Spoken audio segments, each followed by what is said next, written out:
दूसरों शुभ्रू को आशय ये भी है कि यहाँ वो यम थोड़े ही लियो जाए जो दिक्पाल है, दिक्पाल यम या ठिकाने नहीं लियो जाए। ये यम भी कोई अलग ही है। लीला सृष्टि में जो यमादि की स्थापना है वे यम भी अलग है, वो मृत्यु भी कछु अलग है। ध्यान में आई कि नहीं? ये साधारण जो है वो मृत्यु इत्यादि, और ये यमादिक को वाटिका में संबंध नहीं है जो इनमें है। किंतु वे कौन है? अब तुमको एक जिज्ञासा होगी कि वे कौन है। तो जहां तक हमारी जो है वो अकल पहुंची है वहां तक हमने सोचो है या के ऊपर कि वे कौन है, आखिर है क्या चीज हो। तो इनके अंतस्थित जो अंतर्यामी रूप है वे तत्तद अंतर्यामी रूप होवे सु जो है वो उनको तन नाम सु जो है वो संज्ञा करके जो है वो रखी। वे अंतर्यामी रूप कौन से? समष्टि अंतर्यामी नहीं। ध्यान में आई कि नहीं? पर जैसे जीव के भीतर व्यष्टि अंतर्यामी है, वो भी अक्षर को जैसे आनंदांश है जो द्वासुपर्णा सयुजा सखाया या ठिकाने कहो गयो है, ऐसे इन देवता भी तो जीव है ना। तो इन देवतान के भीतर भी जो है वो एक एक व्यष्टि अंतर्यामी है, और वो जो व्यष्टि अंतर्यामी है जो आनंदांशात्मक है, तदात्मक वे जो है वे अंतर्यामी रूप, क्योंकि वे वाके भी नियामक है। अनश्नन अन्यो अभिचाकशीति है, तो वो जो है वो वाके भी नियामक है। और सर्वनियामकता जो फिर है समष्टि की है वो बात अलग है, पर वे अतएव ये जो है वो सर्वनियामक है। अतएव इनको वाबखत लीला के सृष्टि के साथ संबंध करके और कुछ और विशेष शक्ति दी है कि जो भी कोई वृजजन के क्लेश देने वाले आवे उन सब को जो है वो ये नष्ट कर सके, उनको दुख पहुंचा सके। पर वे जो है वो भगवद ईप्सित कार्य को जब कभी होतो हो तो वह वक्त कोई देवता वेवता को दुख पहुंचाने के लिए नहीं है। यासु जो है वो देवता ने भले थोड़ो अतिक्रम कियो माता को, माँ को थोड़ो दुख पहुंचायो, पर या वक्त जो है वो माँ भी जो है वो आपके जो है वो इच्छा अनुकूल नहीं कर रही थी। यासु आपकी भी इच्छा थी कि थोड़ो इतनो भले पहुंचावे, पर जब वो नहीं विघ्न चलो तब खुद को जो है वो उठ के रोकना पड़े कि ये सांसारिक कार्य से अलग हो। ये जात कंपंच शुभ्रू को जो है वो आशय तुमको जो है वो कल इतनी भाग या के ऊपर कहनी बाकी रह गई। ये टिप्पणी जी नहीं हो तो अपन को कच्छू भी समझ नहीं आवा जात कंपनी। अतएव यहाँ ताम कथन है तो वो ताम को अर्थ यहाँ देवतांग करनो नहीं कि श्री यशोदा जी की तरफ हमने तुमको दोनों तरफ कैसे ले जायो जा सके है वह को ढंग तुमको करके बतायो, और सीधो ताम को लोग यशोदा जी पर कोई भ्रांत लोग न पकड़ लें। या के लिए या ठिकाने जो है वो ताम को अर्थ वो देवता हो है, ये टिप्पणी जी सुसमझ आवेगो और कोई सुसमझ आने की बात नहीं है। ये टिप्पणी जी है 45 पेज पे है। क्षौमम वासा इत्यत्र श्री गुसाई जी या ठिकाने स्पष्ट कहें कि लीला मध्यपातिनाम भगवदात्मकत्व अभुसंधायैव सर्वत्र आचार्य ही निरूप्यते इति ज्ञेय। लीला मध्यपाती ये जितने भी हैं जो मुख्य जो लीला के जो एक समझो कि मुख्य लीला के मुख्य जो महाभागवत भक्त हैं जैसे श्री नंदराय जी यशोदा जी, ये सब स्वरूपात्मक है, भगवदात्मक है। यासु जो है वो ये इनकी भौ में यमादि और ये सब की चर्चा आचार्य चरण करे हैं। कोई अपने जो है वो जीवन के जो है वो कोई भौ में थोड़े ही मृत्यु यम बैठे हैं, ध्यान में आई कि नहीं। किंतु जो है वो ये सब भगवदात्मक हैं, दिव्य हैं। अतएव इनके भीतर या प्रकार से इनके जो हाथ हैं वो भक्ति मार्ग रूप हैं, उनके कंकण आदि हैं वो देवता उनके जो है वो प्रतीक हैं, उनके भीतर उन देवाभिमानी है जो है उनको निवास है। तो वो सब जो है वो या प्रकार से जो आचार्यन को जो निरूपण है। अब वो कैसे कि जो दोनों श्री हस्तन को जो श्रम दियो, तो एक हाथ को भक्ति मार्ग बतायो है, एक को कर्म मार्ग बतायो। रज्वाकर्ष श्रम भुज चलत कंकण कुंडले च है। अब स्विन्नम वक्रं कबर विगलन मालती निर्ममंथ। और मस्तक में जो है वो क्या है, मुक्तन को स्थान माने।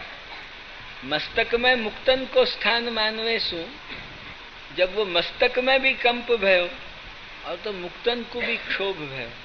अब ये मुक्तन को भी क्षोभ क्यों भयो? मुक्तन को क्षोभ को भी कारण श्री गोसाई जी बतावे कि जो है वो भगवन माता होके इतनो सांसारिकासक्त होके इतनो श्रम उठा रही हैं, भगवन माता होके, और फिर भी जो है वो निरोध के लिए आप इतना प्रयास कर रहे हैं, फिर भी जो है वो इनको संसारासक्ति होके इतना श्रम उठा रही हैं। तो और उनको इतना श्रम उठाते देख के उन मुक्तन को भी क्षोभ है कि इतनो काय को इनको श्रम उठाना चाहिए, इतना श्रम तो इनको केवल प्रभु के लिए उठाना चाहिए, संसारासक्ति में काय को उठाना चाहिए। या प्रकार सु मुक्तन को भी क्षोभ भयो। तो वो सब जो है वो विचार करके, और स्विन्नम वक्त्रम, अब ये कबर विगलन मालती निर्ममंथ, यहाँ को जो है वो अभी तक आशय हमको भी जो है वो पूर्णतया स्फुट नहीं भयो। और जब तक पूर्णतया स्फुट नहीं होएगो तब तक हम कभी कहेंगे नहीं, फिर कल कहेंगे लक्ष्मी आई कि नहीं, और आगे चलो, लक्ष्मी आई कि नहीं, आगे चलो। जहाँ जो है वो यहाँ रुके बैठने से कोई फायदा नहीं।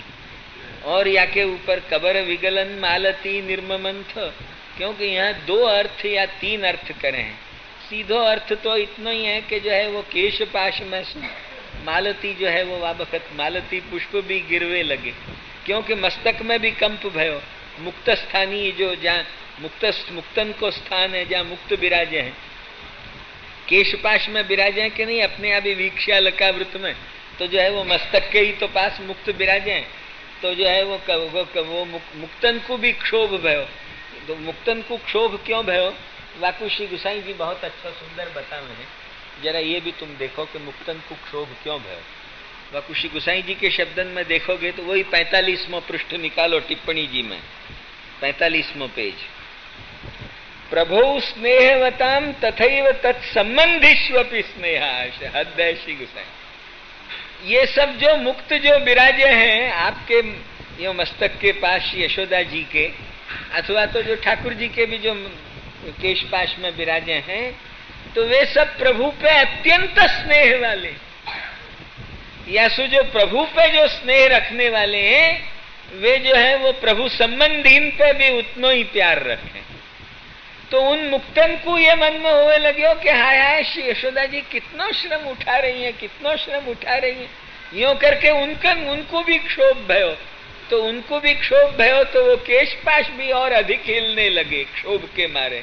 वह क्षोभ सु जो अधिक हिलने लगे तो कबर विगलन मालती निर्ममंथ। अब वो मालती को जो है वो कौन की प्रतीक करी है, यहाँ एक तीसरा अर्थ श्री महाप्रभु जी बतावे हैं कि यहाँ कबल पर वो जो अर्थ जो विग्रह करके बतावे हैं वो अभी तक बिल्कुल क्लियर हमारे हृदय में स्फुट नहीं हो रहे हो। जब तक स्फुट नहीं होएगा हम साफ नहीं कहेंगे, पर वह को आशय क्या लगे हैं कि ये जो है वो मुक्तन को स्थान है, सिद्ध स्थान है। लक्ष्मी आई कि नहीं, सिद्ध हो गए ने, मुक्त हो गए माने सिद्ध हो गए। तो ये मुक्तन को स्थान है, सिद्ध स्थान। वह सिद्ध स्थान में सु ब्रह्म विद्या की जो एक सिंबल रूप जो मालती है वो वह बखत गिरवे लगी। माने ब्रह्म विद्या, भक्ति मार्ग, ज्ञान मार्ग, कर्म मार्ग सबको भूल के जो है वो, क्योंकि दोनों हाथ कर्म मार्ग और भक्ति मार्ग और उनके देवता और तन्नियम, और जो कबर विगलन मालती सु जो है वो ब्रह्म विद्या माने ज्ञान मार्ग, इन सब की परवाह किए बिना भगवत भजन उपयुक्त देह को पीड़न करके जा बखत मंथन आरंभ कियो प्रपंचा शक्ति सु ठाकुर जी सु सहन नहीं भय। एवं निरुद्धा चेत भ्रांता कोपयुक्तो हरिर भवेत। तो आगे संबंध है, जब उत्सिच्य माने तब असल कोप को कार्य, पर आपको पहले या जात को श्रम उठानो सहन नहीं भयो, जैसे मुक्तन को सहन नहीं भयो ऐसे आपको भी सहन नहीं। और अधिक मालती पे कल कहेंगे, लक्ष्मी आई कि नहीं, जैसे सुभ्रू पे आज तुमको समझायो ऐसे मालती पे जो है वो कल कहेंगे। मालती ब्रह्म विद्या सापि गच्छति, यो जो है वो कही है। अब या प्रकार की प्रपंचासक्ति देख के पूर्ववत बालका नाम अर्थे स्तन्य कामा, यहां भी श्री महाप्रभु जी की पंक्ति यह है कि बालका नाम अर्थे स्तन्य कामा, माने यहां भी जो आप आए हैं वो बालकन के लिए आपको जो है वो विशेष रूप से आनो पड़ो। बालका नाम अर्थे स्तन्य कामा, पर तो क्या केवल बालकन के ही लिए आए? ये या ठिकाने भी मृत्तिका आरोगी है, वो बालकन के लिए आरोगी है, ये बात ठीक है, पर या ठिकाने भी का केवल बालकन के ही लिए आए? हमारी अंतरात्मा जरा यहाँ यूं माने है कि नहीं, प्राधान्य न बालका नाम अर्थे, किंतु कुछ जो है वो जब पुष्टिमार्गीय प्रभु भय है तो भक्तजन मातृ मन संतोषार्थ भी आप कुछ भी स्वयं भी अरोग हैं, नहीं अरोग हैं, ये जो है वो जो सर्वथा न अरोगते हो तो पीत शेषं गदा भृता कैसे हो सके? पीत शेषं गदा भृता, ध्यान में आई कि नहीं? वो जो है वो श्री देवकी जी के जब वक्त दुग्ध आयो और वो जब आपने पियो वाके बाद उनको जो है वो पायो तो वो पीत शेष भयो, तो वो पीत शेषं गदा भृता, तो जो श्री देवकी जी के मातृभाव को स्वीकार करके आपने आरोग्य हो और आप श्री यशोदा जी को न अरोगे, ये तो कैसे हो सके?